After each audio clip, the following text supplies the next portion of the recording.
Pakiramdam ko noon ay pinipirmahan ko ang tuluyang pagguho ng lahat ng pinangarap ko kasama ang lalaking nangakong mananatili habang buhay. Habang hawak ni Victor ang panulat, malinaw kong narinig ang pangungutya ng aking biyenan na tila unti-unting dumudurog sa natitira kong lakas. Wala na siyang silbi, ilayo na ninyo siya rito, malamig niyang sabi. Ngunit hindi nila alam na sa likod ng bawat luha at bawat gabi ng pagdurusa, may isang bagong lakas na unti-unting nabubuo sa loob ko. Akala nila tapos na ang kwento ko, ngunit iyon pa lamang ang simula. Sa huli, sino nga ba ang tunay na mawawalan? Ang taong pinagkaisahang maliitin o ang mga taong isinugal ang lahat dahil sa kanilang kasakiman at panlilinlang? Siguraduhin mo lang, Victor, na sa sandaling mailipat na sa pangalan mo ang lahat ng lupain at ang shares sa kumpanya, agad mo siyang ipapasok sa mental hospital. Hindi na natin kailangan sa pamamahay na ito ang isang asawang laging umiiyak at wala sa sarili.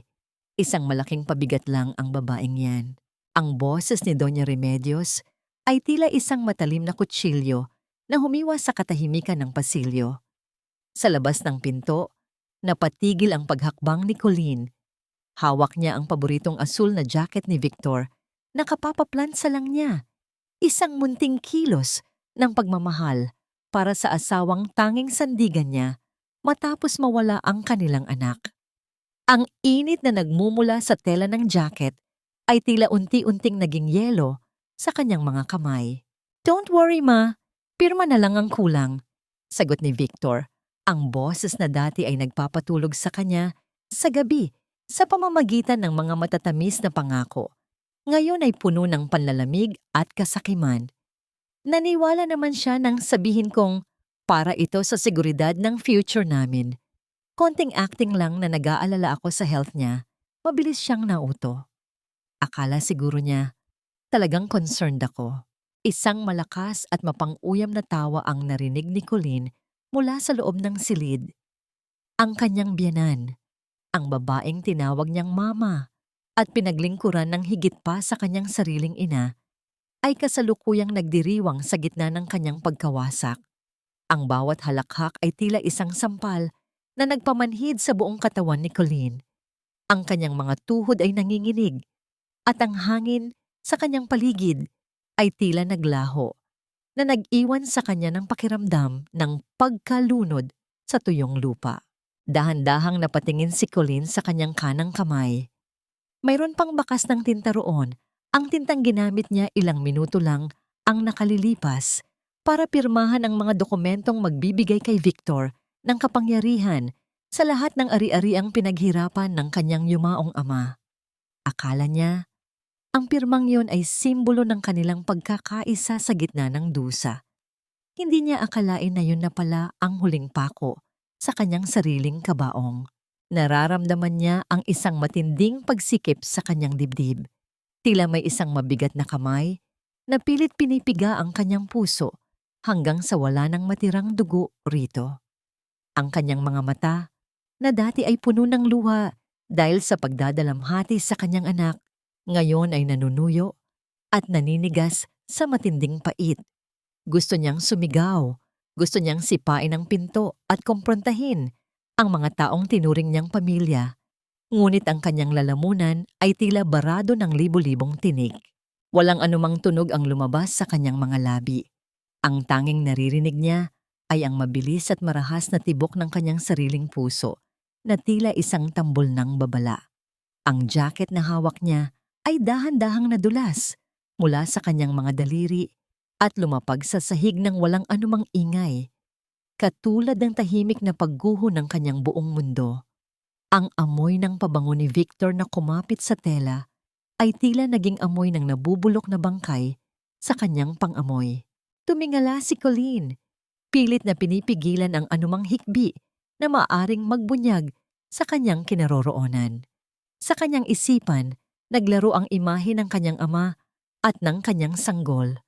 Sila ba ang susunod na mabubura sa alaala kapag siya ay ikinulong na sa loob ng 4 na sulok ng isang puting silid? Sila ba ang naging pain para sa bitag na ito? Sa dilim ng pasilyo, ang isang matapang na police lieutenant na dati ay hindi nanginginig sa harap ng mga kriminal, ngayon ay nakatayo bilang isang biktima ng pinakamasakit na uri ng pagtataksil. Ang bawat salita ng kanyang asawa ay paulit-ulit na umaalingaw-ngaw sa kanyang pandinig, na nagiiwan ng isang katanungang nagpapadugo sa kanyang kaluluwa. Ito ba ang halaga ng aking katapatan? Ito ba ang katapusan ng aking laban? O ang simula ang isang impyernong ako mismo ang magpapatakbo? Ang bawat hakbang ni Colleen palayo sa pintong iyon ay tila paglalakad sa ibabaw ng mga bubog na unti-unting nabaon sa kanyang kaluluwa.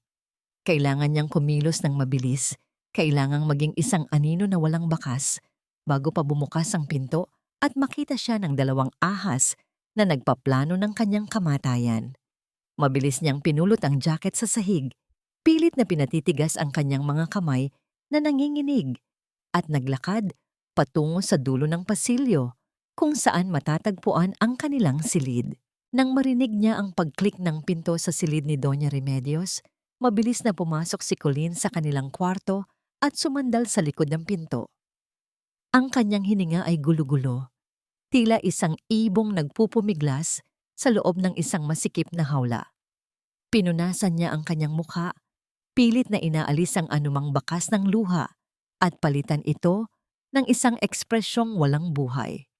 Doon, sa harap ng malaking salamin, tinitigan ni Colleen ang kanyang sariling refleksyon.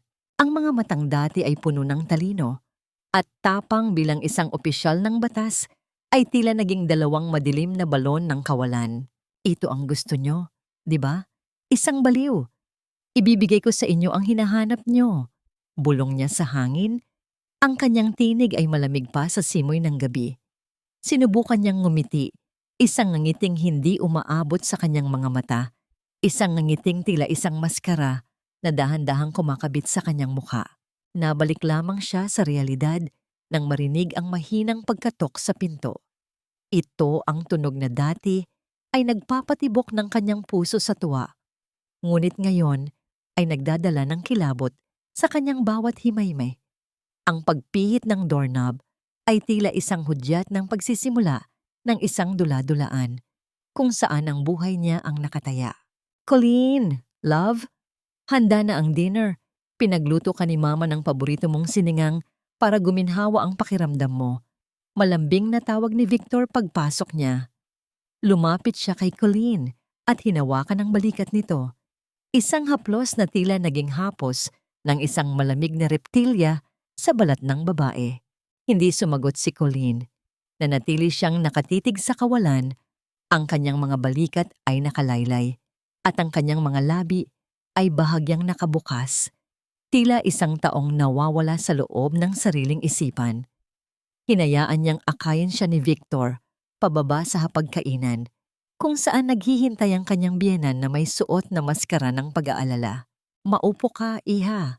Kailangan mong kumain para bumalik ang lakas mo. Masyado ka nang pinahihina ng sobrang pag-iisip sa anak niyo. Wika ni Doña Remedios habang dahan-dahang isinasalin ang mainit na sabaw sa mangkok ni Colleen. Sa ilalim ng liwanag ng chandelier, napansin ni Colleen ang mabilis at palihim na pagdukot ng matanda sa isang maliit na puting tableta mula sa kanyang bulsa at ang mabilis na paghalo nito sa sabaw habang kunwari ay inaayos ang kutsara. Ang amoy ng asim ng sinigang ay tila naging amoy ng lason sa pandama ni Colleen. Alam niyang bawat subo niya ay isang hakbang patungo sa pagkawala ng kanyang malay at katinuan. Ngunit kailangan niyang maglaro. Kailangan niyang maniwala sila na tagumpay ang kanilang plano. Sa isang pagkakataon na tumalikod si Doña Remedios para kumuha ng tubig at si Victor naman ay abala sa kanyang cellphone, mabilis na inilabas ni Colleen ang isang makapal na telang napkin mula sa kanyang kandungan. Sa isang iglap, ibinuhos niya ang kalahati ng sabaw sa loob nito at mabilis na itinago sa ilalim ng kanyang hita, habang ang kabilang kamay ay patuloy na humahawak sa kutsara na tila walang nangyari. Ang sarap po, Ma! Garalgal na sabi ni Colleen Ang boses niya ay tila isang bata na naghahanap ng kalinga, isang pag-arte na nagmula sa pinakamalalim na bahagi ng kanyang sakit. Nakita niya ang pagpapalitan ng makahulugang tingin ni na Victor at Doña Remedios. Ang mga ngiting tagumpay sa kanilang mga labi ay nagpaalab sa apoy ng paghihiganti sa loob ni Colleen. Matapos ang hapunan, sinimulan na ni Colleen ang kanyang palabas. Tumayo siya at biglang tumawa ng mahina. Pagkatapos ay nagsimulang makipag-usap sa isang bakanting upuan sa tabi niya. "Baby, bakit hindi mo kinakain ang gulay mo?" sabi ni Papa. "Kailangan mong lumakas," malambing na sabi ni Colleen habang hinihimas ang hangin. Ang kanyang mga mata ay nananatiling nanlalaki, tila may nakikitang hindi nakikita ng iba. "Victor, tingnan mo. Mukhang talagang malala na siya," bulong ni Doña Remedios. Ang boses ay puno ng pekeng awa, ngunit ang mga mata ay nagniningning sa tuwa. Kailangan na natin siyang maipa-confine bago pa siya makapanakit ng sarili o ng ibang tao. Tumango si Victor. Ang kanyang mukha ay nagpapakita ng pait. Ngunit ang kanyang mga kamay ay mahigpit na nakakuyom sa ilalim ng mesa sa sobrang excitement. Inakay niya si Colleen pabalik sa kwarto. Iniisip na ang gamot ay nagsisimula ng gumana dahil sa lalong pagiging lito at lulutang-lutang ng asawa. Nang makaalis na si Victor sa kwarto upang makipag-usap muli sa kanyang ina sa ibaba, mabilis na kumilos si Colleen. Kinuha niya ang basang napkin mula sa kanyang bulsa, ang napkin na sumipsip sa lason na dapat ay nasa loob na ng kanyang katawan. Kailangan niyang itapon ito sa lugar na hindi agad makikita, ngunit sa kanyang pagmamadali at paghina ng kanyang diwa dahil sa matinding stress, hindi niya napansin na may ilang patak ng malapot na sabaw ang kumapit sa gilid ng basurahan sa kusina. Nanglen siyang bumaba para itapon ito sa ibaba. Habang naglalakad si Victor patungo sa kusina para kumuha ng alak, ang kanyang mga mata ay napatigil sa isang bagay na kuminang sa ilalim ng ilaw. Yumuko siya at dinampot ang telang napkin na bahagyang nakasilip sa labas ng basurahan. Ang tela ay basa, malagkit, at may amoy ng sinigang na kakahain lang nila. Dahan-dahang naningkit ang mga mata ni Victor. Inamoy niya ang tela at pagkatapos ay tumingin sa hagdanan patungo sa kwarto ni Colleen. Ang pagdududa ay nagsimulang gumapang sa kanyang isipan, tila isang malamig na hangin na nagdadala ng panganib. "Colleen, ano ba talagang ginagawa mo?" bulong ni Victor sa sarili. Ang kanyang boses ay puno ng suspisya habang mahigpit na nilalamukot ang napkin sa kanyang palad. Ang mga yapak ni Victor sa hagdanan ay tila bawat tibok ng isang orasan na nagbabanta ng kapahamakan. Sa loob ng kwarto, nararamdaman ni Colleen ang malamig na pawis na namumuo sa kanyang noo habang nakahiga siya sa kama. Pilit na pinapanatiling pikit ang kanyang mga mata at payapa ang kanyang paghinga. Ang bawat kalamnan sa kanyang katawan ay naninigas sa takot. Ngunit ang kanyang isipan ay nananatiling matalas, naghahanda sa susunod na hakbang ng kanyang asawa. Bumukas ang pinto ng walang babala. Ang liwanag mula sa pasilyo ay pumasok sa silid na nag-iwan ng isang mahabang anino ni Victor sa sahig na umabot hanggang sa paanan ng kama. Narinig ni Colleen ang marahas na paglamukot ng tela. Ang telang napkin na nadiskubre ni Victor. "Colleen, alam kong gising ka pa," bulong ni Victor. Ang boses niya ay walang halong lambing, kundi isang matalim na pagdududa. Lumapit siya sa gilid ng kama at marahas na hinila ang kumot ni Colleen. "Bakit basa ang napkin na ito ng sinigang? Bakit tila itinapon mo ang pagkaing ibinigay sa iyo ni Mama?" Dahan-dahang iminulat ni Colleen ang kanyang mga mata. Hinahayaang maging malabo ang kanyang paningin at walang pokus ang kanyang titig. Tumingin siya kay Victor, pagkatapos ay sa napkin at isang mahina at nakapanindig balahibong tawa ang lumabas sa kanyang mga labi. "Ayaw niya, Victor. Ang baby ayaw niya ng mainit na sabaw. Garalgal na sabi ni Colleen habang itinuturo ang bakanteng espasyo sa kanyang tabi. Sabi niya, napapaso raw ang dila niya, kaya pinunasan ko ang bibig niya. Pero ayaw pa rin niya. Naitapon ko yata, hindi ko na matandaan. Napatigil si Victor. Ang galit sa kanyang muka ay napalitan ng isang halong pandidiri at pagkalito. Tinitigan niya ang asawa, sinusubukang basahin kung may anumang bahid ng pagsisinungaling sa mga mata nito. Ngunit ang nakita lang niya ay ang tila nanginginig na kaluluwa ng isang babaeng tuluyan ng nilamon ng pighati. Marahas niyang ibinalibag ang napkin sa sahig at tumalikod. Baliw na nga, bulong ni Victor sa sarili, bago tuluyang lumabas at ibinalandra ang pinto. Nang muling bumalik ang katahimikan, hinintay ni Colleen ang paglipas ng ilang oras hanggang sa masiguro niyang malalim na ang tulog ng lahat sa bahay. Dahan-dahan siyang bumangon, ang bawat galaw niya ay tila isang magnanakaw sa sarili niyang tahanan. Ang kanyang destinasyon ay ang dulo ng kanang bahagi ng bahay, ang lumang silid-aklatan ng kanyang ama na matagal nang hindi binubuksan mula nang pumanaw ito. Ang hangin sa loob ng silid ay amoy alikabok at lumang papel, isang amoy na nagdala sa kanya ng panandaliang hapdi ng pangungulila. Lumapit siya sa malaking mesa na gawa sa narra, ang lugar kung saan dati siyang kinakandong ng kanyang ama habang nagbabasa ng mga ulat. Hinanap ng kanyang mga daliri ang isang lihim na compartment sa ilalim ng drawer, isang bagay na tanging silang dalawa lang ang nakakaalam. Sa loob nito, nahanap niya ang isang maliit na kwaderno, ang personal na talaarawan ng kanyang ama. Ngunit sa kanyang pagbukas, ang kanyang puso ay tila tumigil sa pagtibok. Halos kalahati ng mga pahina ay marahas na pinunit, na nag-iwan lamang ng mga tulis-tulis na gilid ng papel. Sa huling pahinang natira, may isang maikling sulat na tila mabilisang isinulat. Ang tinta ay kumalat sa ilang bahagi dahil sa panginginig ng kamay. Lason sa gatas, libo-libong pamilya ang nanganganib. Hindi ko hahayaang manahimik ang kumpanya. Victor, bakit mo ito ginawa? Nanginig ang mga kamay ni Colleen habang binabasa ang mga salitang iyon. Hindi lang pala pera ang motibo ni Victor. Ang kanyang asawa ay kasabwat sa isang krimen na pumatay hindi lamang sa kanyang ama, kundi posibleng sa sarili rin nilang anak. Ang gatas na ibinibigay ni Victor sa kanilang sanggol noon. Ang gatas na galing sa sarili nilang kumpanya. Isang matinding hapdi ang gumuhit sa kanyang dibdib.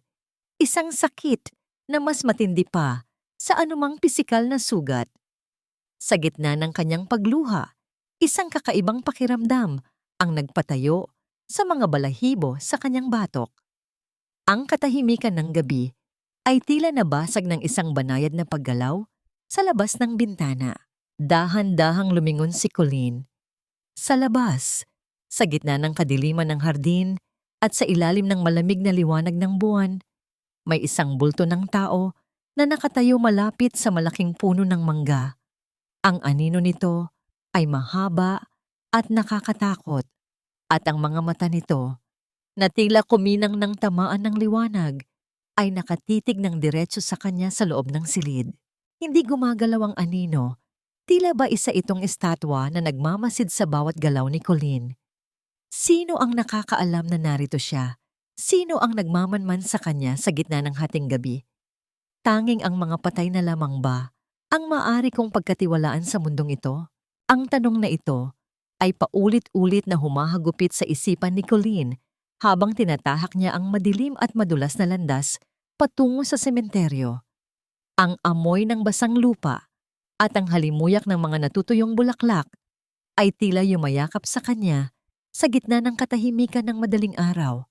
Dito, sa harap ng puntod ng kanyang ama, tanging ang kislap ng mga kandila ang nagbibigay ng liwanag sa kanyang nagdurusang mukha.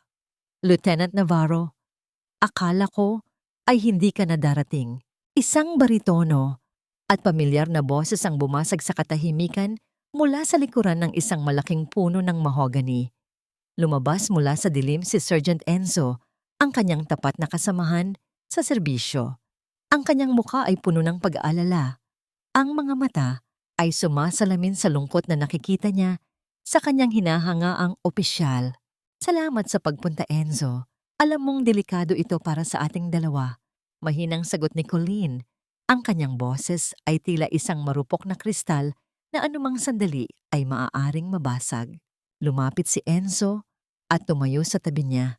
Iginagalang ang distansya at ang pighati ng babae. Hindi ko kayang manood lang habang unti-unti kang winawasak ng mga taong yon, ma'am. Nag-imbestiga ako ng palihim tungkol sa aksidenteng ikinamatay ng iyong ama. Tama ang hinala mo.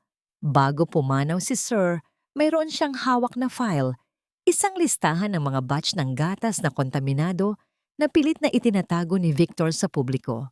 Nararamdaman ni Colleen ang muling paghapdi ng kanyang puso.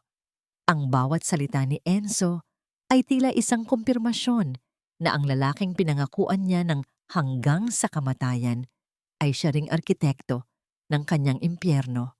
Ang hangin sa sementeryo ay tila naging mas malamig, nanunuot sa kanyang mga buto. Kailangan natin ng ebidensya, Enzo. Ang diary ni Papa ay kulang-kulang. Kailangan ko ng patunay na magdadala sa kanila sa likod ng rehas. Determinadong sabi ni Colleen, bagamat ang kanyang mga kamay ay nananatiling nakakuyom sa ilalim ng kanyang itim na balabal. Bago sila maghiwalay, may dinukot si Enzo mula sa kanyang bulsa. Isang bagay na kuminang ng tamaan ng liwanag ng buwan. Iniabot niya ito kay Colleen nang may matinding paggalang. Ito ang kanyang badge, ang simbolo ng kanyang dangal na iniwan niya sa opisina nang tangkaing sumuko sa buhay dahil sa depresyon. Itago niyo ito, ma'am. Hindi kayo isang baliw na asawa lang. Kayo ay isang alagad ng batas. Para ito sa oras na handa na kayong bawiin ang lahat ng ninakaw nila sa inyo. Taimtim na sabi ni Enzo. Dahan-dahang hinawakan ni Colleen ang bakal ng badge. Ang lamig nito ay tila nagbigay ng init sa kanyang naghihingalong pag-asa. Ang sandali, kung saan muli niyang naramdaman na mayroon pa siyang halaga, na hindi pa siya tuluyang naglalaho. Gayunpaman, ang pagbabalik ni Colleen sa mansyon ay hindi naging madali. Halos mag-umaga na nang makalusot siya sa gate, ngunit sa kanyang pagpasok sa kusina upang kumuha ng tubig, bumungad sa kanya si Victor na nakatayo sa dilim, may hawak na baso ng alak at may matatalim na mata. Saan ka nanggaling, Colleen? Ang lamig ng balat mo at may amoy ka ng kandila at lupa. Tanong ni Victor. Ang kanyang boses ay puno ng panganib habang dahan-dahang lumalapit sa asawa. Hinahanap ko lang ang baby. Sabi niya, gusto niyang makita ang mga bituin. Sagot ni Colleen sa kanyang pinaka-inosenteng boses, bagamat ang puso niya ay tila gustong tumalon sa kanyang lalamunan. Tinitigan siya ni Victor ng matagal. Tila sinusukat ang bawat hibla ng kanyang katotohanan bago siya hinayaang makaakyat. Ngunit sa kabilang bahagi ng mansyon, sa loob ng madilim na silid ni Doña Remedios, ang matanda ay hindi natutulog. Hawak niya ang kanyang telepono, ang kanyang mukha ay nababakas ng isang malupit na ngiti sa ilalim ng liwanag ng screen. Siguraduhin mong wala siyang takas. Utos ni Doña Remedios sa kabilang linya. Huwag mong aalisin ang paningin mo sa kanya. Gusto kong malaman kung sino ang kinakausap niya sa labas ng bahay na ito. Kung kailangang dumanak ang dugo para manatiling lihim ang lahat, gawin mo. Sa labas ng bintana, isang lalaking nakauniporme ng itim ang tumango at dahan-dahang naglaho sa kadiliman. Bit-bit ang isang kamera na may mahabang lente. Ang panganib ay hindi na lamang nasa loob ng tahanan. Ngayon, ang bawat hakbang ni Colleen ay mayroon ng nakatalagang presyo. Akala ko ba, mahal mo ako, Victor? Akala ko ba, ako lang? Ang mga salitang ito ay tila mga tuyot na dahon na tinatangay ng hangin sa loob ng isipan ni Colleen habang nakatitig siya sa isang maliit at itim na cellphone na nakatago sa ilalim ng kutsyon ng kanilang sofa sa library. Hindi ito ang phone na madalas gamitin ng kanyang asawa. Ito ay isang lihim na kagamitan Isang imbakan ng mga kasinungalingang hindi niya kailanman inakala. Ang bawat pag-vibrate ng gadget na yon sa kanyang palad ay tila isang kuryenteng nagpapanginig sa kanyang buong pagkatao. Isang mensahe ang lumitaw sa screen. Maghihintay ako sa dating lugar, love. Sabik na akong marinig na tapos na ang lahat. Ang bawat titik ay tila isang patak ng asido sa puso ni Colleen. Hindi na siya nag-atubili. Sa tulong ng kanyang mga kasanayan bilang isang investigador, nagawa niyang sundan ang sasakyan ni Victor ng gabing iyon. Habang ang ulan ay nagsisimulang pumatak ng marahan, tila nakikiramay sa kanyang nagbabadyang pagluha. Ang bawat pag-ikot ng gulong ay tila paglapit sa isang katotohanang mas masahol pa sa kamatayan. Huminto ang sasakyan ni Victor sa harap ng isang marangyang kondo sa labas ng lungsod. Mula sa kanyang madilim na sulok, nakita ni Colleen ang paglabas ng isang babae mula sa lobby. Ang kanyang puso ay tila tumigil sa pagtibok nang makilala niya ang mukhang iyon. Si Monica, ang dating matapat na sekretarya ng kanyang ama, ang babaeng itinuring nilang bahagi ng pamilya. Nakita ni Colleen ang pagyakap ni Victor kay Monica. Isang yakap na puno ng pagnanasa at pag-aari. Isang yakap na kailanman ay hindi na ibinigay sa kanya mula nang mamatay ang kanilang anak. Ang tawa ni Monica ay tila isang matalim na huni na bumibiyak sa katahimikan ng gabi. Kaunti na lang, Monica. Narinig ni Colleen ang boses ni Victor, dala ng hanging amoy ulan. Kapag naipasok na siya sa ospital at nakuha na natin ang lagda ng mga board members, magiging atin na ang lahat. Wala nang makakapigil sa atin, katulad ng dati. Sana ay ginawa mo na yan noon pa, bago pa man mawala ang bata. Sagot ni Monica, habang hinahaplos ang mukha ni Victor. Masyado kang naging maingat. Kung hindi dahil sa akin, baka hanggang ngayon ay nagpapanggap ka pa ring tapat na asawa. Ang bawat salita ay tila isang mitya na nagpasabog sa huling bakod ng pasensya ni Colleen. Ang katotohanan ay mas mapait pa sa lason. Ang kanilang relasyon ay nagsimula pa noong buhay pa ang kanyang anak.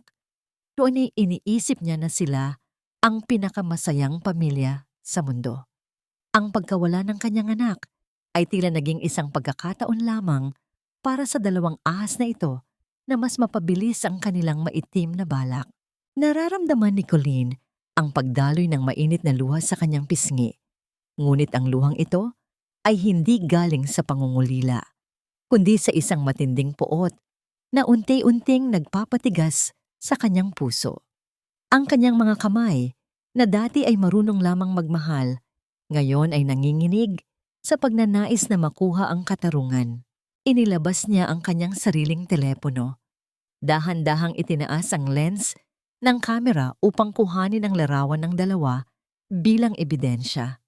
Sa gitna ng kanyang panginginig at sa dilim ng gabi, hindi niya napansin na ang kanyang mga daliri ay nadula sa settings ng kanyang device. Isang biglaang pagsabog ng liwanag, ang flash ng kamera, ang tumama sa madilim na pasilyo kung saan siya nagtatago. Ang liwanag na yon ay tila isang kidlat na nagbunyag sa kanyang kinaroroonan. Napatigil sina Victor at Monica. Ang kanilang mga mukha na kanina ay puno ng katuwaan, ngayon ay nabakas ng matinding gulat at takot. Lumingon si Victor sa direksyon ni Colleen. Ang kanyang mga mata ay nanlilisik sa dilim. "Sino yan?" sigaw ni Victor. Ang kanyang boses ay puno ng babala habang mabilis na humahakbang patungo sa kinaroroonan ni Colleen. Ang tibok ng puso ni Colleen ay tila isang tambol na nagbababala ng kamatayan. Wala siyang mapagtataguan at ang anino ni Victor ay papalapit na sa kanya, handang lamunin ang huli niyang pag-asa. "Tandaan mo ito, Colleen. Sa bahay na ito, ako ang batas at ikaw ang basura." Ang boses ni Monica ay tila isang malapot na lason na dumidikit sa bawat sulok ng silid ni Colleen. Isang araw pa lamang ang nakakalipas matapos ang muntik ng pagkakahuli kay Colleen sa labas ng kondo, at ngayon, ang ahas ay pumasok na mismo sa loob ng kanyang pugad. Ipinakilala ni Victor si Monica bilang isang specialist nurse na mag-aalaga raw sa kanya, ngunit alam ni Colleen ang katotohanan. Si Monica ang magiging bantay at tagapagpahirap sa kanya sa loob ng sarili niyang tahanan. Nakahiga si Colleen sa kama. Pilit na pinapanatili ang kanyang mga mata na walang pokus, tila isang manikang gawa sa basahan. Nararamdaman niya ang malamig na daliri ni Monica na humahaplos sa kanyang buhok, isang haplos na puno ng pandidiri at panunuya. Sayang ka, Lieutenant. Matalino ka sana, pero mas matalino ang asawa mo. Akala mo ba ay hindi ka niya napansin kagabi? Kung hindi ka lang mabilis na nakapagtago sa ilalim ng mga basura, baka doon pa lang ay tinapos na niya ang kwento mo. Bulong ni Monica. Ang kanyang bibig ay malapit sa tainga ni Colleen habang tinitiyak na walang ibang nakakarinig. Hindi gumagalaw si Colleen.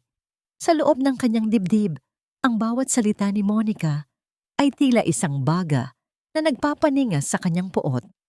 Naalala niya ang tulong ni Alona, ang mabait na kapitbahay na nakakita sa kanya kagabi, na basang-basa at nanginginig sa takot.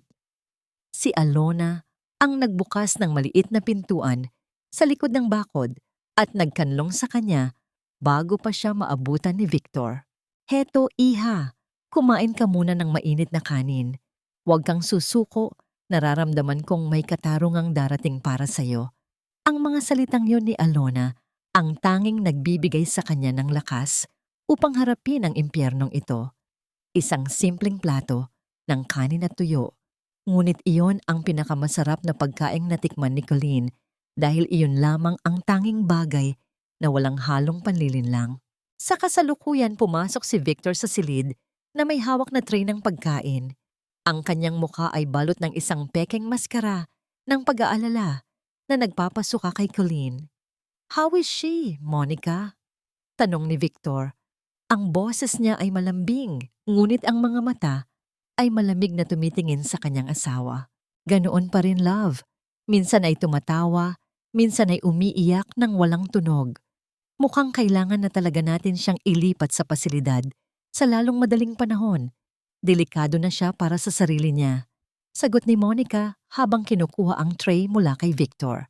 Lumapit si Victor at hinawakan ang kamay ni Colleen. Colleen, makinig ka. Para sa ikabubuti mo ito. Sa susunod na linggo, dadalhin ka namin sa isang lugar kung saan mas magiging payapa ang isip mo. Doon, makakasama mo na ang baby natin sa mga panaginip mo. Ang bawat salita ni Victor ay tila isang hatol ng kamatayan. Ang payapang lugar na sinasabi niya ay ang madilim na silid ng isang mental institution kung saan tuluyan na siyang mawawala sa mundo. Nararamdaman ni Colleen ang paghigpit ng hawak ni Victor sa kanyang kamay. Tila isang bakal na gapos na nagpapaalala sa kanya na wala na siyang takas. Sa gitna ng tensyon, isang maliit na detalye ang nakita ni Colleen mula sa gilid ng kanyang mga mata. Isang maliit na bote ng gamot ang inilapag ni Monica sa ibabaw ng side table. Hindi ito ang karaniwang gamot na ibinibigay sa kanya. Ang label nito ay may nakasulat na sedative, high dosage. Alam ni Colleen ang ibig sabihin nito. Plano nilang patulugin siya ng tuluyan bago ang nakatakdang paglipat sa kanya. Inumin mo ito, Colleen, para hindi ka na mahirapan, sabi ni Monica habang iniaabot ang isang baso ng tubig na may halong gamot. Tumingin si Colleen sa baso, pagkatapos ay kay Victor at huli ay kay Monica. Ang kanyang puso ay mabilis na tumitibok, tila isang orasan na malapit ng tumunog. Alam niyang ito na ang huling pagkakataon niya. Kung iinumin niya ito, wala na siyang pagkakataong lumaban pa. Ngunit bago pa man madikit ang baso sa kanyang mga labi, isang malakas na tunog ng pagkabasag ng paso ang narinig mula sa baba. Kasunod ang sigaw ni Doña Remedios na tila may nakitang hindi kanais-nais. Victor! Monica! Bumaba kayo rito. May nangyayari sa labas. Napatigil ang dalawa. Mabilis na binitiwan ni Victor ang kamay ni Colleen at nagmamadaling lumabas ng silid kasunod si Monica. Naiwang mag-isa si Colleen sa loob ng madilim na kwarto, hawak ang baso ng lason sa kanyang nanginginig na kamay. Dahan-dahan siyang bumangon, ang kanyang mga mata ay naglalayab sa determinasyon. Tiningnan niya ang bintana, kung saan nakita niya ang isang anino na mabilis na naglaho sa dilim ng hardin. Alam niyang hindi siya nag-iisa. Ngunit ang mas mahalagang tanong ay, ano ang nakita ni Doña Remedios na nagdulot ng ganoong matinding takot sa matanda? Ang bawat patak ng puting likidong iyon ay hindi pala sustansya, kundi isang dahan-dahang lason na kumikitil sa mga pangarap na hindi pa man lamang nagsisimula. Ang kaisipang ito ay tila isang malupit na hagupit sa diwa ni Colleen habang maingat siyang bumababa sa bintana ng kanyang silid gamit ang mga pinagdugtong-dugtong na kumot. Ang gulo sa ibaba, ang pagkakabasag ng mga mamahaling paso ni Doña Remedios na pakana pala ni Enzo bilang liban ang nagbigay sa kanya ng ilang minutong kalayaan. Sa dilim ng gabi, mabilis siyang naglaho sa pagitan ng mga matatayog na halaman sa hardin. Bit-bit ang bigat ng kanyang nakaraan at ang pait ng kanyang kasalukuyan. Sinalubong siya ni Enzo sa likurang bahagi ng kalsada, malayo sa mga mata ng mga gwardiya. Hindi sila nag-usap, tanging isang seryosong tingin lamang ang namagitan sa kanila bago mabilis na pinaharurot ang sasakyan patungo sa isang luma at tila inabandonang bodega sa labas ng Maynila. Ang amoy ng kalawang at napanis na hangin ang sumalubong sa kanila sa pagbukas ng kinakalawang na pintuan. Dito nila itinatago ang mga ebidensyang hindi nila kayang sunugin, ma'am. Bulong ni Enzo habang iginagala ang liwanag ng kanyang flashlight. Ang mga batch ng gatas na may kontaminasyon, dito nila muling nilalagyan ng bagong label bago ilabas sa merkado. Naglakad si Colleen sa pagitan ng matatayog na salansan ng mga kahon. Ang bawat hakbang niya ay tila pagpasok sa isang libingan ng mga sikreto. Sa gitna ng bodega, nakakita siya ng isang mesa kung saan may mga nakakalat na sticker at bote. Kinuha niya ang isa, isang maliit na bote ng gatas na pambata. Sa ilalim ng bagong label, may bakas pa ng orihinal na tatak, Batch isa 04-Z. Napatigil ang mundo ni Colleen. Ang kanyang mga kamay ay nagsimulang manginig at ang kanyang hininga ay tila naging yelo sa kanyang lalamunan. Tandang-tanda niya ang numerong iyon. Iyon ang batch ng gatas na palaging ibinibigay ni Victor sa kanilang anak bago ito biglang magkasakit at bawian ng buhay. Ang alaala ng maliliit na kamay ng kanyang sanggol na pilit humahawak sa kanyang daliri habang unti-unting namumutla ay muling nagbalik, tila isang pelikulang puno ng dugo at luha. Nawala sa akin ang anak ko, mahinang sabi ni Colleen. Halos hindi marinig ang kanyang tinig dahil sa bigat ng dalamhating pasan niya. Hindi lang tungkol sa pera ang lahat ng ito, Enzo. May mga desisyong ginawa si Victor na nagdulot ng napakalalim na sugat sa ating pamilya. Mas pinili niyang protektahan ang pangalan at reputasyon ng kumpanya kaysa harapin ang katotohanan. Napapikit si Colleen habang pinipigilan ang pag-agos ng luha. At hanggang ngayon, marami pa ring buhay ang patuloy na naaapektuhan ng mga naging pagpili niya. Lumapit si Enzo at hinawakan ang balikat ni Colleen, ngunit hindi niya magawang alisin ang tingin ng babae sa bote. Hinalikan ni Colleen ang bote ng gatas, tila ba ito ang huling bakas ng kanyang anak bago ito marahas na isinilid sa kanyang bag. Ang bawat luha na pumatak sa kanyang pisngi ay tila naging kislap ng apoy sa kanyang mga mata. Hindi na siya ang biktima. Siya na ang naglalayab na katarungan. Kailangang malaman ito ng mundo, Enzo. Kailangan nilang pagbayaran ang bawat buhay na kinuha nila. Sabi ni Colleen, ang kanyang tinig ay malamig at buo, malayo sa baliw, na asawang kinukutya ni Victor sa bahay. Ngunit sa gitna ng kanilang paghahanap ng iba pang dokumento, isang kakaibang tunog ang narinig nila mula sa labas. Ang tunog ng mga gulong ng sasakyan na huminto sa harap ng bodega, kasunod ang liwanag ng mga headlights na tumagos sa mga siwang ng pader. Patayin mo ang ilaw, Enzo! Bulong ni Colleen habang mabilis na nagtatago sa likod ng isang malaking drum ng kemikal. Narinig nila ang pagpihit ng kandado ng malaking pinto. Isang pamilyar na boses ang umalingaw-ngaw sa loob ng bodega. Isang boses na nagpataas ng lahat ng balahibo ni Colleen sa batok. Siguraduhin niyo na walang matitirang bakas dito sa loob ng isang oras. Susunugin natin ang buong bodegang ito ngayong gabi. Utos ni Victor sa kanyang mga tauhan. Ayoko nang may makitang Batch 104 kahit sa panaginip ko. Nararamdaman ni Colleen ang init ng hininga ni Enzo sa kanyang tabi. Kapwa sila hindi gumagalaw. Ang panganib ay ilang hakbang na lamang ang layo. Kung susunugin ang bodega, susunugin din sila sa loob nito. At ang mas masakit, kasama nilang mawawala ang huling ebidensya na maglalantad sa tunay na halimaw na si Victor.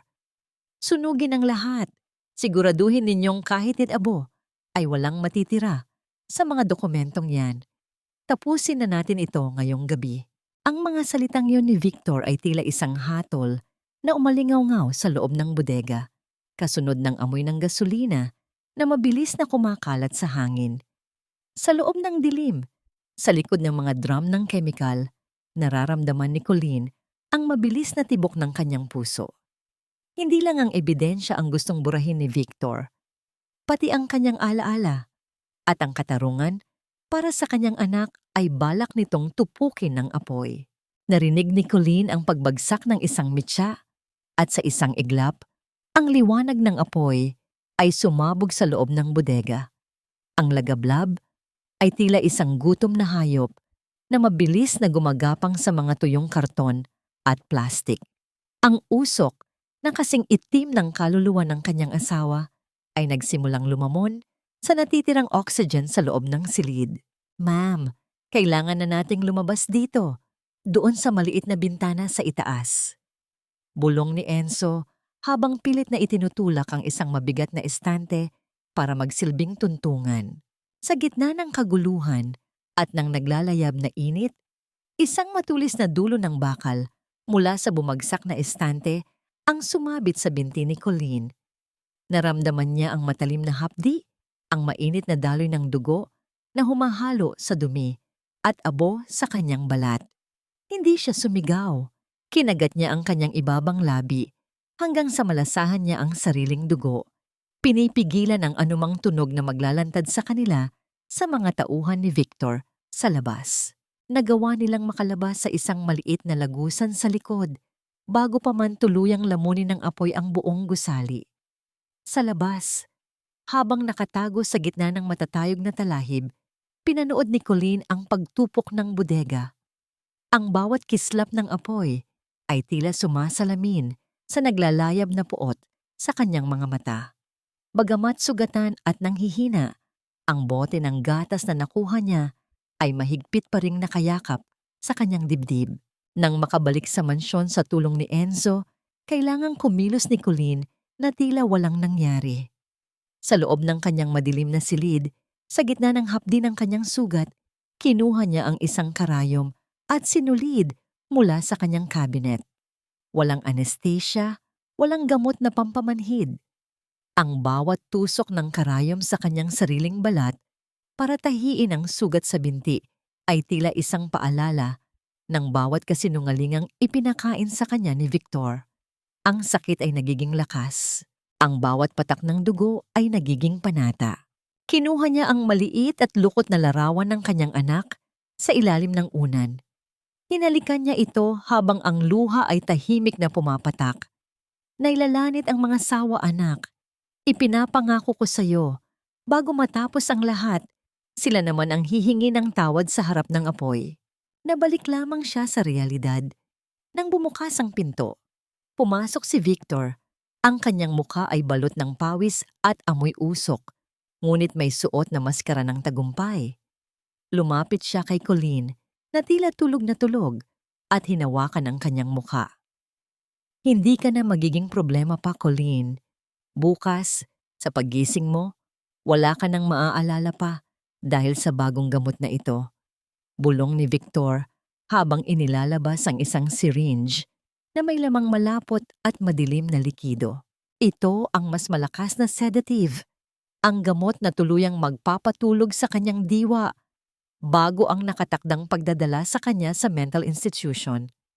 Nararamdaman ni Colleen ang malamig na dulo ng karayom na dumidikit sa kanyang braso. Alam niyang kung papayag siyang iturok ito, maaring hindi na siya magising pa sa tamang katinuan. Dahan-dahang iminulat ni Colleen ang kanyang mga mata. Sa halip na takot o pagkalito, isang malamig at matalim na titig ang ibinigay niya kay Victor. Isang titig na hindi pa nakikita ng lalaki sa buong buhay nila. Victor, sigurado ka bang ako ang kailangang matulog o ikaw ang kailangang magising sa impyernong ginawa mo? Malamig na tanong ni Colleen. Ang kanyang boses ay tila isang multong bumangon mula sa hukay. Napatigil si Victor. Ang kanyang kamay na humahawak sa syringe ay biglang nanginginig. Ang katahimikan sa loob ng silid ay naging kasing bigat ng isang kabaong. Akala mo ba, sa pagmulat ng iyong mga mata, ay mababago mo ang tadhana mo? Ang isang asawang baliw ay mananatiling baliw sa paningin ng mundo. Colleen, wala kang mapupuntahan. Ang boses ni Doña Remedios ay tila isang malamig na hanging galing sa sementeryo na pumasok sa silid. Itinulak ng matanda ang pintuan nang malakas at pumasok. Hawak ang kanyang itim na rosaryo na tila ba ang pagiging madasalin ay makakapaghugas sa kanyang maruming konsensya. Sa likod niya, si Victor ay nakatayo pa rin. Nanginginig ang kamay na hawak ang hiringgilya, tila isang batang nahuli sa isang maling gawain. Ma, gising siya. Alam niya ang lahat. Nauutal na sabi ni Victor. Ang kanyang mukha ay namumutla sa ilalim ng liwanag ng bumbilya. Lumapit si Doña Remedios kay Colleen. Ang kanyang mukha, na puno ng mga kulubot ng pagiging mapagmataas, ay nasa tapat na ng mukha ng kanyang minugang babae. Isang malupit na ngiti ang gumuhit sa kanyang mga labi bago niya marahas na itinaas ang kanyang kamay upang sampalin si Colleen. Isang tradisyonal na paraan niya ng pagpapakita ng kapangyarihan. Ngunit bago pa man dumapo ang palad ng matanda sa pisngi ni Colleen, isang mabilis at matigas na pagkakahawak ang pumigil sa kanyang braso. Ang mga daliri ni Colleen, na sanay sa paghawak ng baril at sa pakikipagbuno sa mga kriminal, ay mahigpit na bumaon sa matandang balat ni Remedios. Walang panginginig, walang takot.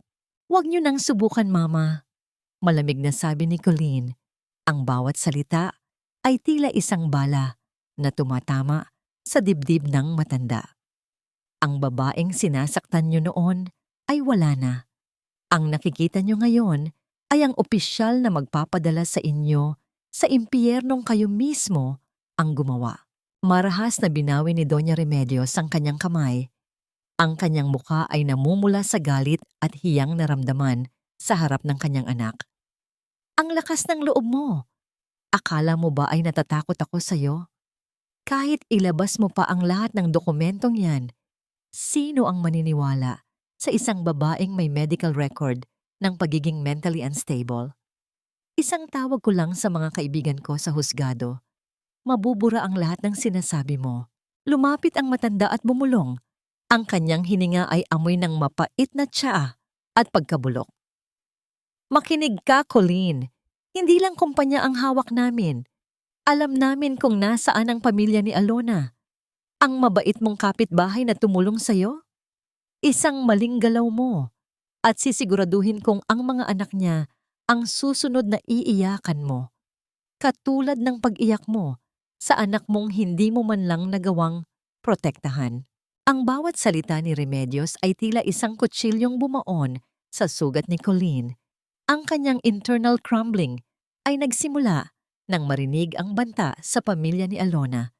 Nararamdaman niya ang matinding kirot sa kanyang binti, nakakatahi lang.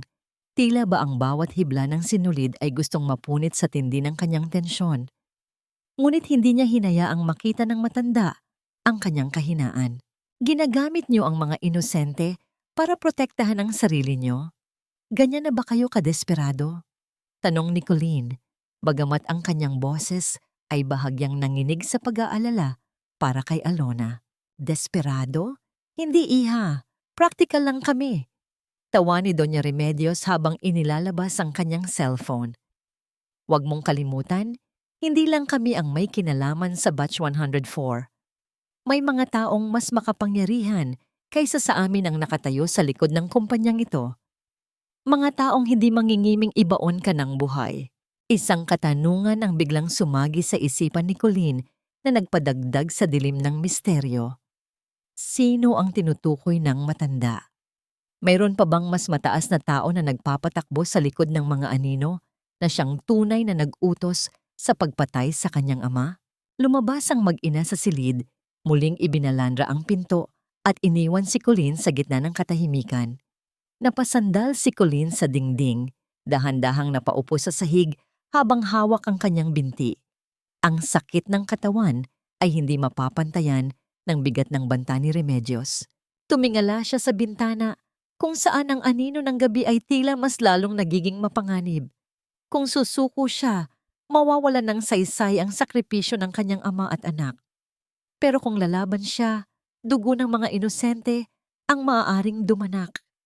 Sino ang tunay na nagmamay-ari ng mga kamay na pumatay sa aking pamilya? At hanggang saan ang kayang gawin ng aninong ito para manatili sa kadiliman? Walang sino man ang makakatakas sa bigat ng katarungang matagal nang ipinagkait. Balang araw, ang mga luhang itinanim nyo sa lupa ay aani ng bagyong tatapos sa inyong kasakiman. Ang bulong na ito ni Colleen ay tila isang panalangin at sumpa habang nakaluhod siya sa loob ng maliit at madilim na kapilya malapit sa bahay ni Alona. Sa gitna ng amoy ng sampagwita at unting nauupos na mga kandila, hindi siya nag-iisa. Sa kanyang harapan ay nakaupo ang 5 babae. Mga inang katulad niya ay nawalan din ng mga anak dahil sa laso ng batch 104. Ang kanilang mga mukha ay ukit ng kahirapan at labis na pighati. Ang mga kamay ay mag-aspang sa pagtatrabaho, ngunit ang kanilang mga mata ay naglalayab sa parehong apoy na nasa puso ni Colleen. Lieutenant Colleen, akala namin ay kinalimutan na kami ng mundo. Hikbi ni Aling Martha, habang mahigpit na hawak ang isang kupas na sapatos ng sanggol. Ang sabi nila, aksidente lang ang nangyari.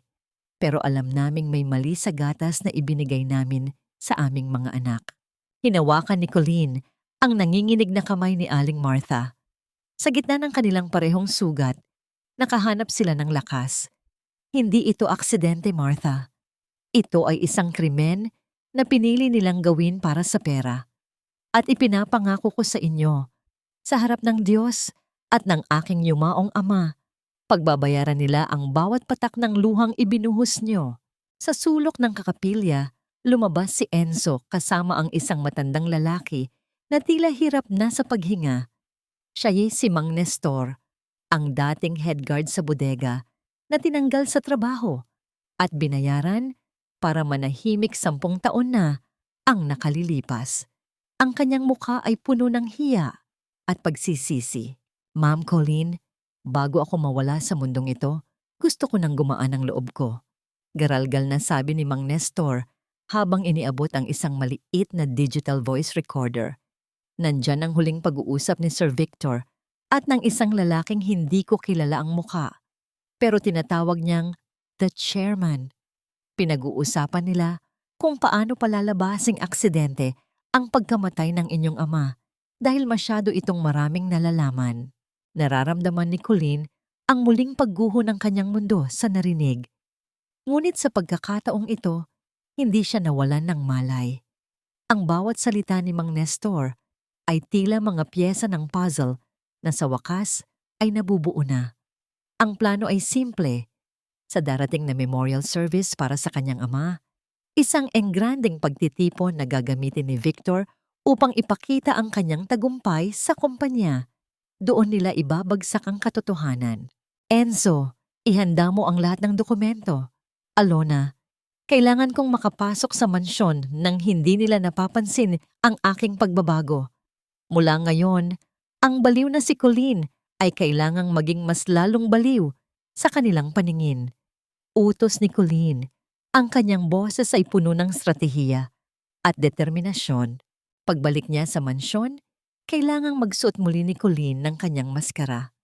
Pumasok siya sa kusina, nagpapanggap na lulutang-lutang ang isip, habang si Victor at Monica ay masayang nag-aalmusal, tila mga hari at reyna ng isang kahariang nakatayo sa mga bangkay. "Oh, gising na pala ang ating pasyente," uyam ni Monica habang humihigop ng kape. "Victor, siguraduhin mong nainom niya ang gamot niya kanina. Ha? Ayaw nating magkaroon ng eksena sa harap ng mga bisita sa susunod na araw." Ngumiti si Victor ng malupit at lumapit kay Colleen. Hinawakan niya ang panga ng asawa at pinilit itong humarap sa kanya. "Huwag kang mag-alala, love.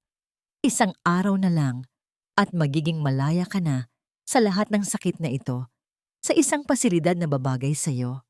Hindi sumagot si Colleen. Hinayaan niyang maging walang buhay ang kanyang mga mata habang si Victor ay tumalikod upang kumuha ng isang basong tubig. Ngunit sa kanyang pagtalikod, isang bagay sa ibabaw ng counter ang nakakuha ng atensyon ni Victor. Isang maliit na lalagyan ng gamot na dapat ay puno, ngunit ngayon ay nakabukas at ang mga tableta ay nakakalat sa ilalim ng lababo. Hindi dahil nainom, kundi dahil itinapon. Dahan-dahang lumingon si Victor kay Colleen. Ang kanyang mukha ay biglang nagdilim, ang kanyang mga mata ay nanlilisik sa matinding galit at suspisya. Lumapit siya sa basurahan at hinalukay ang loob nito hanggang sa mailabas niya ang mga hindi na inom na tableta na binalot ni Colleen sa tissue noong nakaraang gabi. "Colleen!" Ang boses ni Victor ay tila isang ungal ng isang hayop na nalamangan. "Kung hindi mo iniinom ang mga gamot mo, ibig sabihin ba nito ay gising na gising ang diwa mo sa lahat ng nangyayari dito?" Hinablot ni Victor ang braso ni Colleen ng marahas. Ang kanyang mga kuko ay bumaon sa balat ng babae. Ang lihim na plano ni Colleen ay tila nabunyag na bago pa man magsimula ang huling laban. "Niloko mo ako, Colleen. Akala mo ba ay ikaw lang ang marunong maglaro? Sa loob ng bahay na ito, ako ang Diyos na nagbigay sa iyo ng lahat. At ako rin ang Diyos na kukuha ng hininga mo." Ang boses ni Victor ay hindi na ang malambing na boses ng isang asawa. Ito ay isang malupit na hagupit na nagpangiwi sa buong pagkatao ni Colleen. Ang pagkakahawak ni Victor sa kanyang braso ay tila isang bakal na sipit na nagbabantang durugin ang kanyang mga buto. Marahas siyang hinalit ng lalaki patungo sa garahe. Hindi pinapansin ang kanyang pagpupumiglas at ang hapdi ng kanyang sugat sa binti na muling bumukas at nag-iiwan ng pulang mantsa sa sahig. "Bitawan mo ako, Victor! Alam ng buong mundo ang ginawa mo. Hindi mo na ako maitatago." Sigaw ni Colleen. Ang kanyang boses ay puno ng puot at tapang na matagal na niyang kinimkim. Isang malakas na sampal ang tumama sa kanyang pisngi na nagdulot ng panlalabo ng kanyang paningin at lasa ng bakal sa kanyang bibig. "Tumahimik ka! Walang makakarinig sa iyo sa pupuntahan natin." Isinakay siya ni Victor nang marahas sa loob ng sasakyan. Ang bawat pag-ikot ng gulong ay tila paglayo sa huling bakas ng pag-asa. Ang ulan ay nagsimulang bumuhos ng malakas. Ang mga patak nito sa bubong ng sasakyan ay tila isang libu-libong maliliit na tambol na nagbabadya ng kamatayan. Huminto sila sa isang mataas na bangin na nakaharap sa nagngangalit na dagat. Ang lugar kung saan matatagpuan ang isang lumang rest house ng pamilya na matagal nang inabandona. Dito, sa gitna ng unos at kadiliman, hinila ni Victor si Colleen patungo sa gilid ng bangin. Ang hangin ay humahampas sa kanilang mga mukha. Amoy alat at panganib. "Dito rin namatay ang tatay mo, Colleen. Hindi siya na aksidente. Ako mismo ang bumasag sa brake ng sasakyan niya habang nakatingin siya sa akin ng may pagtitiwala." Pag-amin ni Victor, ang kanyang tawa ay mas nakakatakot pa kaysa sa kulog na gumuguhit sa langit. "At ang anak natin, alam mo bang bago siya pumanaw, nakita ko ang listahan? Alam kong laso ng gatas na yon, pero mas mahalaga ang shares ko sa kumpanya kaysa sa isang sanggol na iiyak lang habang buhay. Ang bawat salita ni Victor ay tila isang matalim na sibat na tumatagos sa puso ni Colleen. Ang internal crumbling niya ay hindi na dahil sa takot, kundi dahil sa tindi ng sakit na ang lalaking minahal niya ay isang halimaw na walang kaluluwa.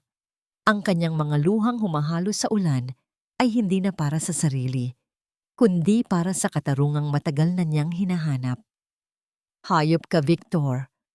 Wala kang puso, bulong ni Colleen. Ang kanyang katawan ay nanginginig sa sobrang galit. Puso. Ang puso ay para sa mga taong hinahayaang kontrolin ng damdamin ng kanilang mga desisyon.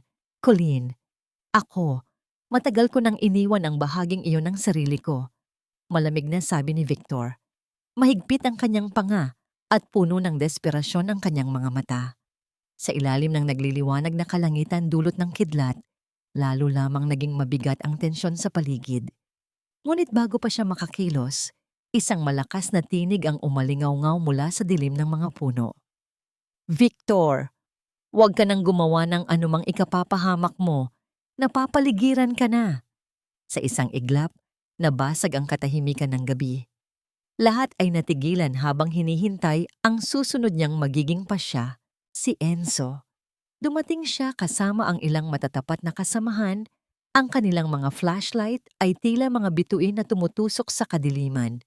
Ngunit bago sila makalapit, mabilis na hinablot ni Victor ang leeg ni Colleen at itinulak ito palapit sa gilid ng bangin.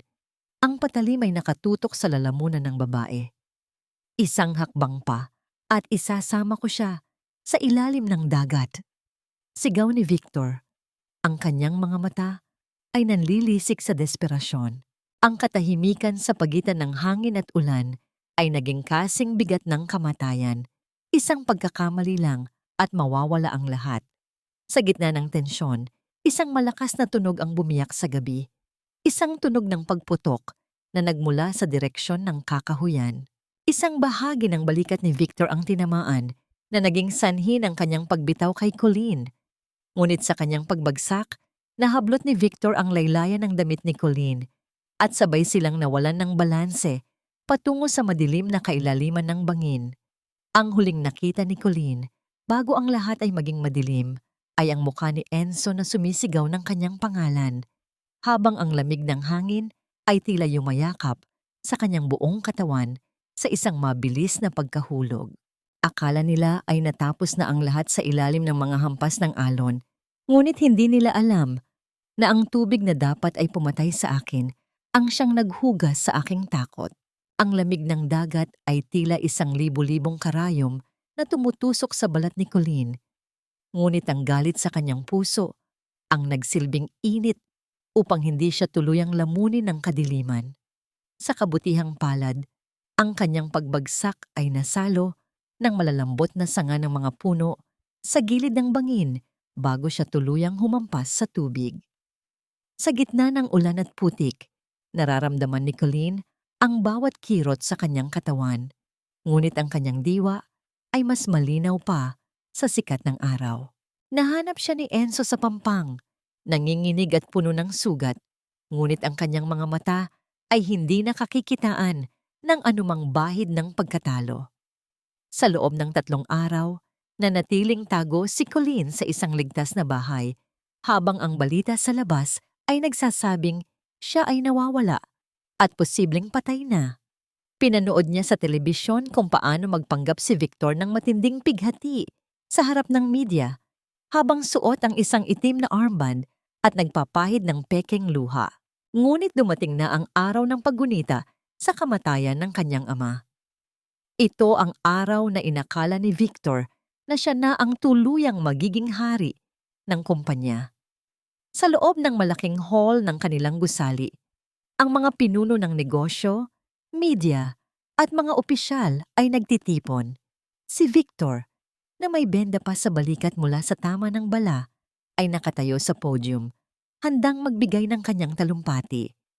Ang kanyang boses ay puno ng pagmamayabang, iniisip na wala nang makakahadlang sa kanyang kasakiman. Ang aking yumaong biyenan ay isang inspirasyon at ang aking asawang si Colleen. Bagamat wala na siya, ipagpapatuloy ko ang kanyang pangarap. Wika ni Victor, habang ang kanyang ina na si Doña Remedios ay nakangiti ng buong ningning sa unahan. Ngunit ang katahimikan ng bulwagan ay biglang nabasag ng bumukas ang malaking pintuan sa likuran. Isang anino ang lumitaw mula sa liwanag ng pasilyo. Ang bawat hakbang nito ay tila isang tunog ng hatol na umaalingaw-ngaw sa buong silid. Lahat ng mata ay napalingon. Ang mga bulungan ay tila isang hanging mabilis na kumalat. Doon, nakatayo si Colleen Navarro. Hindi na siya ang babaeng lulutang-lutang ang isip o ang asawang sugatan. Nakasuot siya ng isang makinang at pulang bestida, isang kulay na sumasagisag sa buhay, sa tapang at sa dugong dumanak para sa katarungan. Ang kanyang buhok ay maayos na nakapusod at ang kanyang mukha ay kasing tigas ng diamante. The Queen is back, bulong ng isa sa mga empleyado na matagal nang naghihintay ng pagbabago. Dahan-dahang naglakad si Colleen patungo sa entablado. Ang bawat pagtapak ng kanyang sapatos ay tila isang sampal sa mukha ni Victor na ngayoy uent-unting namumutla. Ang baso ng alak sa kamay ni Doña Remedios ay dahan-dahang nayuoy hanggang sa mabitiwan niya ito at mabasag sa sahig nang walang anumang pasabi. Masyado kayata naging mabilis sa paglilibing sa akin, Victor. Malamig na sabi ni Colleen nang makarating siya sa harap ng podium. Kinuha niya ang mikropono mula sa nanginginig na kamay ng asawa. Kinuha ni Colleen ang badge ng pulis mula sa kanyang bulsa at itinaas ito sa harap ng lahat. Ang kislap ng bakal ay tila nagbigay ng liwanag sa madilim na katotohanan. Hindi ako narito bilang isang byuda. Narito ako bilang isang saksi, bilang isang anak, at bilang isang opisyal ng batas na maglalantad sa tunay na halimaw sa likod ng kumpanyang ito. Pahayag ni Colleen, ang kanyang boses ay buo at makapangyarihan. Nagawa ni Victor na bawiin ang kanyang boses bagamat halata ang panginginig nito. Isang mapang-uyam na tawa ang kanyang pinakawalan upang itago ang kanyang takot. Colleen!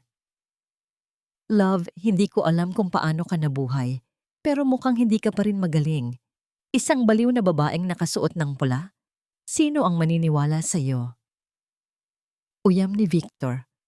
Sinusubukang makuha muli ang simpatiya ng mga tao. Wala kang ebidensya. Wala kang kahit ano, kundi ang iyong mga guni-guni. Tumingin si Colleen nang diretso sa mga mata ni Victor. Isang tingin na puno ng pait at tagumpay. Ebidensya ba ang gusto mo, Victor? Tingnan mo ang likod mo. Sa malaking screen sa likuran ni Victor, kung saan dapat ay ipapalabas ang video ng alaala ng kanyang ama, ay biglang lumitaw ang isang madilim na footage. Ang puso ni Victor ay tila tumigil sa pagtibok nang makita niya ang kanyang sariling mukha at marinig ang kanyang sariling boses sa loob ng bodega. Habang inuutusan ng kanyang mga tauhan na sunugin ang Batch 104-Z. Hindi sapat ang apoy para itago ang baho ng inyong konsensya, Victor. Ang bawat abo na ikinalat niyo sa bodega ay naging mga saksi na ngayon ay sumisigaw ng katarungan. Ang boses ni Colleen ay umalingaw-ngaw sa buong bulwagan, tila isang trumpeta ng paghuhukom na nagpatahimik sa daan-daang bisita. Ang bawat tao sa loob ng silid ay nakatingin sa malaking screen kung saan ang mukha ni Victor ay kitang-kita. Ang kanyang mga labi ay gumagalaw sa video habang inamin ang pagpatay sa ama ni Colleen at ang pananadya sa lason ng batch. 104. Ang katahimikan ay naging kasing bigat ng isang kabaong bago ito pinalitan ng mga bulungan ng pagkamuhi at gulat. Sa entablado, ang mukha ni Victor ay naging kulay abo. Ang pawis ay dumadaloy sa kanyang noo at ang kanyang mga mata ay pabalik-balik sa screen at sa kanyang asawa. Nararamdaman ni Colleen ang isang kakaibang ginhawa sa kanyang dibdib. Isang pakiramdam na tila unti-unting tinatanggal ang mga tinik na matagal nang nakabaon sa kanyang puso.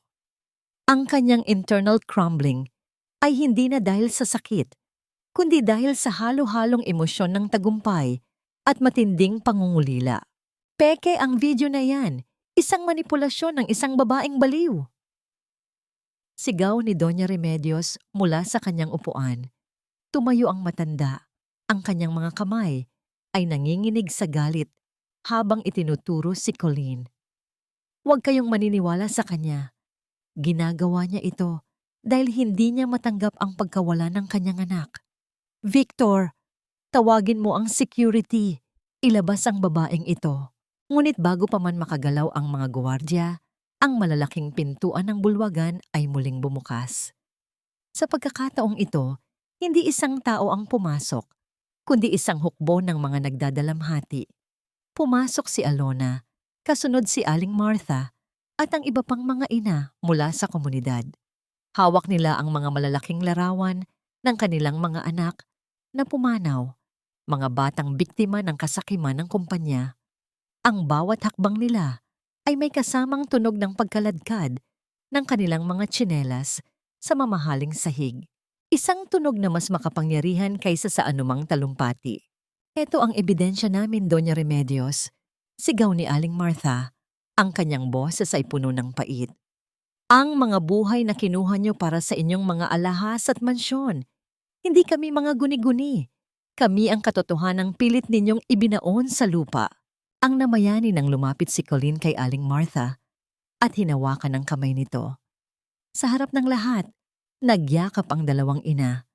Ang isa ay mayaman at ang isa ay mahirap. Ngunit kapwa pinag-isa ng parehong dusa. Ang imaheng ito ay tila isang mitya na nagpasabog sa damdamin ng mga tao sa loob ng hall. Ang mga flash ng kamera ng media ay walang tigil sa pagputok.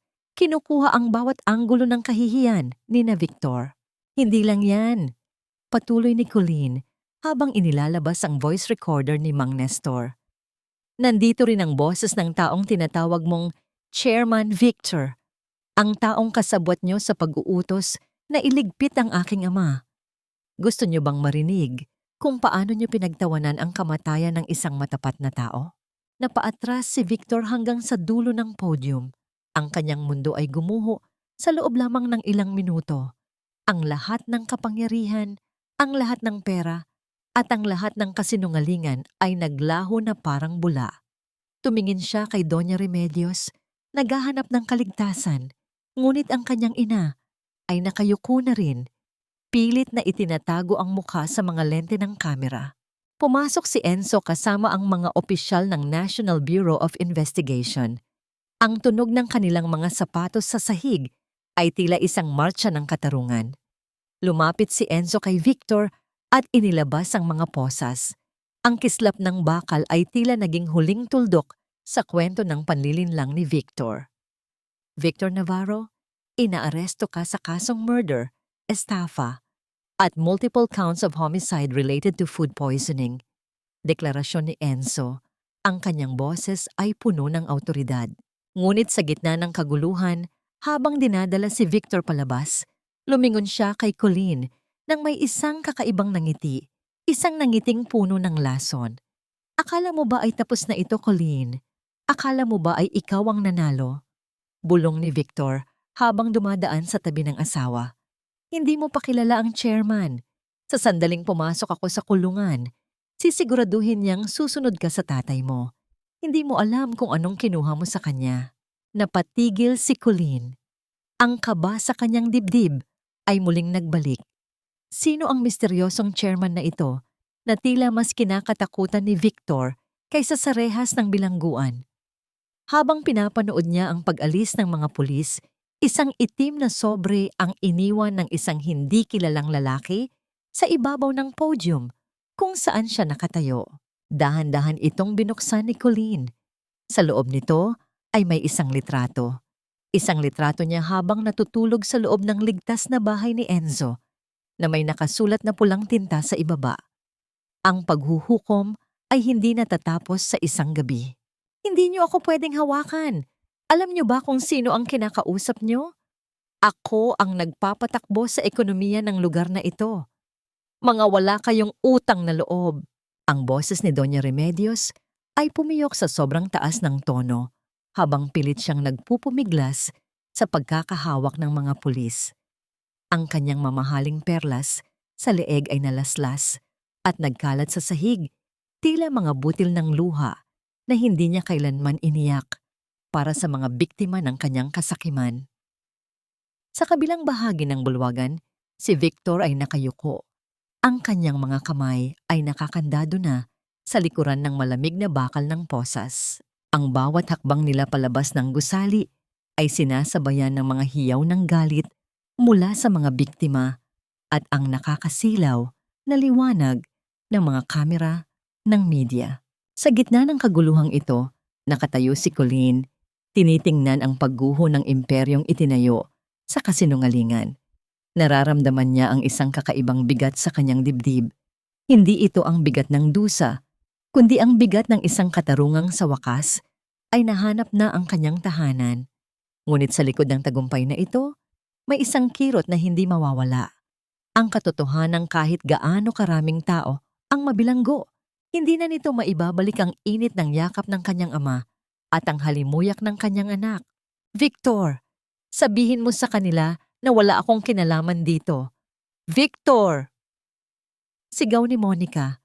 Ang kanyang mga labi ay nanginginig sa takot habang pilit siyang inilalayo ng mga opisyal. Ngunit hindi siya nilingon ni Victor. Sa sandaling ito ng kabiguan, ang pag-ibig na ipinagmalaki nila ay naglaho na parang usok. Pinili ni Monica na iligtas ang sarili at nagsimulang sumigaw ng mga impormasyon laban kay Victor. Umaasang mababawasan ang kanyang sentensya. Ang pagtataksil na ginawa nila kay Colleen ay ngayon ay ginagawa na nila sa isa't isa. Nang makarating sila sa labas ng mansyon upang isagawa ang pag-sequestrate sa mga ari-arian, nakita ni Colleen si Doña Remedios na nakatitig sa malaking pintuan ng kanilang bahay. Ang matanda ay tila biglang tumanda ng 10 taon. Ang kanyang tuwid na tayo ay bumaluktot at ang kanyang mga mata ay puno ng hiya at kawalan ng pag-asa. Pinanood ni Remedios kung paano bitbitin ng mga tauhan ng gobyerno ang mga mamahaling painting at muebles na itinuring niyang simbolo ng kanyang pagkatao. Ang naganap ng lumapit si Colleen sa isang kahon na ilalabas na sana mula sa mansyon.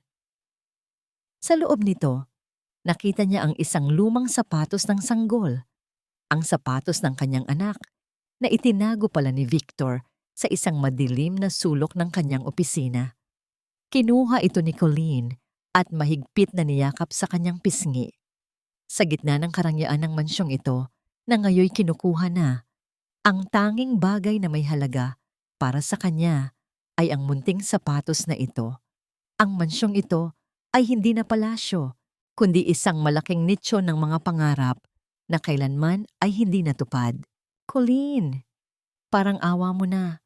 Huwag mo kaming pabayaan sa ganitong paraan. Bulong ni Doña Remedios nang makalapit siya sa minugang babae. Ang kanyang boses ay wala na ang dating talas. Pamilya pa rin tayo, di ba? Utang na loob. Iha, itigil mo na ito. Tumingin si Colleen sa matanda, nang may halong habag at paninindigan. Ang pamilya ay hindi naglalaso ng sariling dugo, Mama. Ang utang na loob ko ay tapos na nung hinayaan niyo akong ituring na baliw habang pinapatay niyo ang aking ama.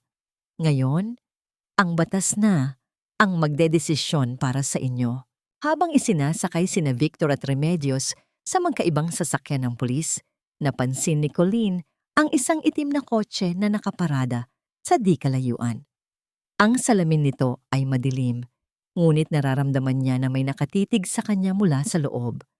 Naalala niya ang banta ni Victor tungkol sa chairman. Biglang tumunog ang cellphone abo ni Colleen, isang unregistered number. Nang sagutin niya ito, walang nagsasalita sa kabilang linya. Tanging ang tunog lamang ng isang marahan at tila nakakalokong pagpalakpak. Pagkatapos ng ilang segundo, isang boses ng isang matandang lalaki ang narinig. Malamig at puno ng kapangyarihan. Magaling, Lieutenant Navarro? Nagawa mong linisin ang mga basura sa paligid ko. Ngunit huwag mong iisipin na tapos na ang laro. Ang kinuha mo sa akin ay hindi lang pera, kundi ang aking anak na si Victor. At sa mundo nating ito, ang utang na dugo ay dugo rin ang kabayaran. Namatay ang tawag. Ang puso ni Colleen ay tila tumigil sa pagtibok. Si Victor. Ang chairman ay ang tunay na ama ni Victor na matagal nang inakalang patay. Ang misteryong ito ay tila isang malaking galamay na muling humihila kay Colleen pabalik sa kadiliman. Sa sandaling akala niya ay malaya na siya. Sino ang tunay na chairman at ano ang koneksyon ng nakaraan ng kanyang ama sa lalaking ito na ngayon nagbabanta sa kanyang bagong simula? Ang katahimikan ay hindi pala laging nakakabingi, kundi isang malambing na kanta ng paglaya para sa pusong matagal nang nakakulong sa lason ng pait. Ang kaisipang ito ang nagbigay ng banayad ng ngiti sa mga labi ni Colleen habang pinagmamasdan niya ang malawak na tanawin mula sa bintana ng opisina ng kanyang ama. Wala na ang amoy ng alikabok at pagkabulok. Ngayon, ang silid ay punong-puno ng halimuyak ng mga sariwang puting rosas at ang amoy ng bagong timplang kape.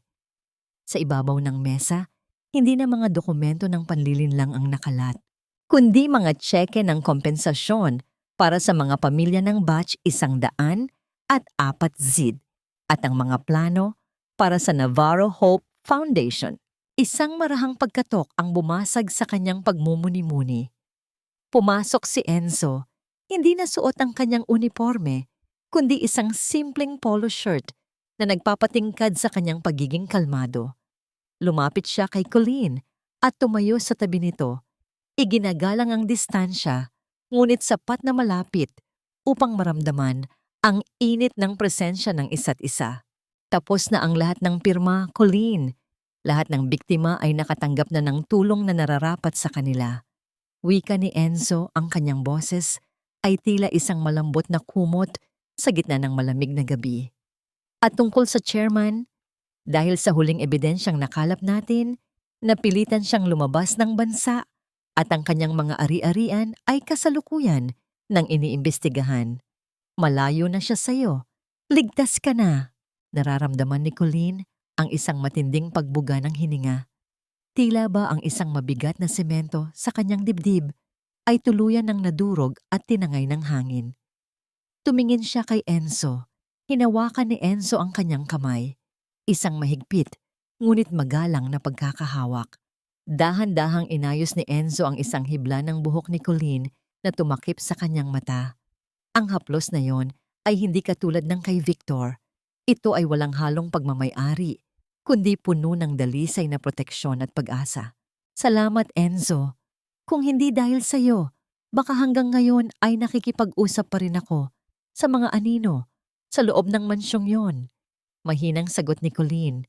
Ang kanyang mga mata ay nagniningning, hindi dahil sa luha ng sakit, kundi dahil sa liwanag ng bagong simula. Bago matapos ang araw, nagtungo si Colleen sa sementeryo. Sa pagkakataong ito, hindi na madilim at hindi na siya nagtatago. Ang sikat ng araw ay tila isang gintong yakap sa kanyang balikat. Inilapag niya ang mga bulaklak sa puntod ng kanyang ama at sa maliit na nicho ng kanyang anak. Wala na ang galit na dati ay nagpapabilis sa kanyang tibok ng puso. Ang tanging natira ay ang kapayapaan. Kinuha niya ang kanyang puting bandana, ang bandanang suot-suot niya noong mga panahong nagluluksa siya at nagpapanggap na walang katinuan. Isang malakas na ihip ng hangin ang dumaan, tila ba sumasabay sa kanyang huling paalam sa nakaraan. Hinayaan ni Colleen na malipad ng hangin ang bandana mula sa kanyang mga daliri. Pinanood niya itong pumailan lang sa itaas, sumasayaw sa hangin, hanggang sa maglaho ito sa asul na langit. Malaya na ako, Papa. Malaya ka na rin, anak. Bulong ni Colleen habang pinapakiramdaman ang bawat pagtibok ng kanyang puso. Isang tibok na hindi na dinidikta ng takot, kundi ng pagmamahal sa sarili at sa buhay na muli niyang binubuo. Tumalikod siya at nakita si Enzo na naghihintay sa kanya malapit sa sasakyan. Sa pagitan ng mga damo at mga puting krus, naglakad si Colleen ng may taas noo. Ang bawat hakbang niya ay hindi na pagtakas, kundi isang martsa patungo sa isang kinabukasang siya na ang sumusulat. Ngunit sa gitna ng kanyang paglalakad, naramdaman niya ang isang bahagyang panginginig ng kanyang bulsa. Isang mensahe mula sa isang hindi kilalang numero ang pumasok sa kanyang telepono. Isang litrato ng malayo at tahimik na dalampasigan at isang maikling pangungusap sa ilalim nito. Ang dagat ay laging nagbabalik ng mga bagay na inakala nating nawala na. Napatigil si Colleen sa tapat ng sasakyan. Tumingin siya sa malayo, sa direksyon kung saan lumipad ang kanyang bandana. Ang misteryo ay tila hindi pa tuluyang natatapos. Ngunit sa pagkakataong ito, hindi na siya nanginginig.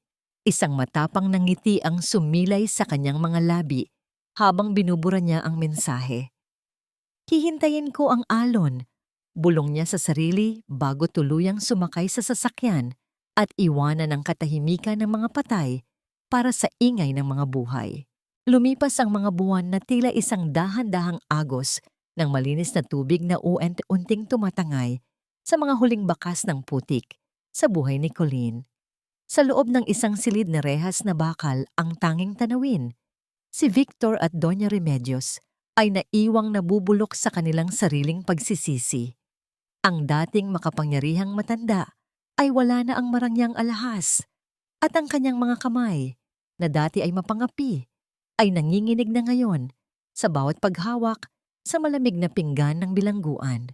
Si Victor naman, sa bawat gabi ng kanyang pag-iisa, ay minumulto ng mga alaala ng anak na ipinagpalit niya sa pera. Ang kanilang parusa ay hindi lamang ang pagkawala ng kalayaan, kundi ang katotohanang kinalimutan na sila ng mundong dati ay pilit nilang ninais na pagharian. Isang hapon, habang ang sikat ng araw ay unti-unting nagiging kulay kahel sa dalampasigan ng Batangas, nakatayo si Colleen sa harap ng isang maliit at makulay na gusali. Ito ang Bahay Pag-asa, ang sentro ng Navarro Foundation para sa mga batang biktima ng kapabayaan at maling sistema. Naririnig niya ang mga tawanan ng mga bata, mga tunog na dati ay tila isang masakit na paalala ng kanyang kawalan. Ngunit ngayon ay nagsisilbing musika ng kanyang paghilom. Dito, sa bawat ngiti ng isang batang natulungan, nararamdaman ni Colleen na ang kanyang anak ay patuloy na nabubuhay. Lumapit si Enzo sa kanya, may hawak na 2 baso ng malamig na juice. Iniisip mo pa rin ba sila?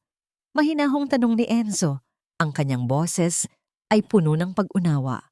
Huminga ng malalim si Colleen at tumingin sa malayo. Sa abot tanaw kung saan nagtatagpo ang langit at dagat. Pinatawad ko na ang aking sarili, Enzo. Pinatawad ko na ang aking puso sa sobrang pagtitiwala. At pinatawad ko na ang tadhana sa pagbibigay sa akin ng napakasakit na leksyon tungkol sa kanila. Ang katarungan na ang bahala. Hindi ko nahahayaang ang galit sa kanila ang magdikta kung paano ko gagawin ang bawat bukas ko. Ang nabuo ng dahan-dahang isandal ni Colleen ang kanyang ulo sa balikat ni Enzo. Walang mabilis na pangako, walang mabulaklak na salita. Tanging ang mainit na presensya ng isang taong nanatili sa gitna ng unos ang sapat na para sa kanya. Ang pag-ibig para kay Colleen ay hindi na isang mabilis na tibok ng puso na nakakabulag, kundi isang tahimik at matatag na suporta na nagtuturo sa kanya kung paano muling tumayo. Ang chairman na dating nagbanta ay nanatiling isang anino sa malayo, isang panganib na alam ni Colleen na darating balang araw, ngunit hindi na siya natatakot. Ang takot ay para lamang sa mga may itinatago, at para kay Colleen, ang katotohanan ay naisulat na sa ilalim ng liwanag.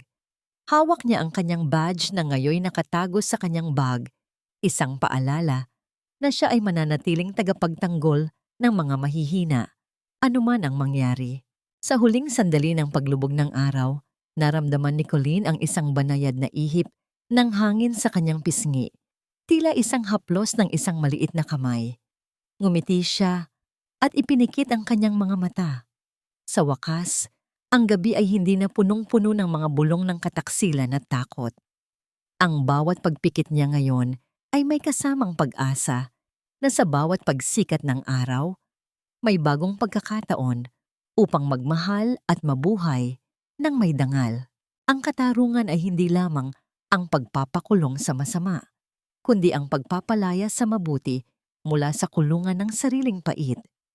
At sa sandaling iyon, sa gitna ng huni ng mga alon at tawanan ng mga bata, nahanap ni Colleen ang kanyang pinakamalaking tagumpay, ang kapayapaan ng isang pusong muling natutong tumibok para sa sarili at para sa iba.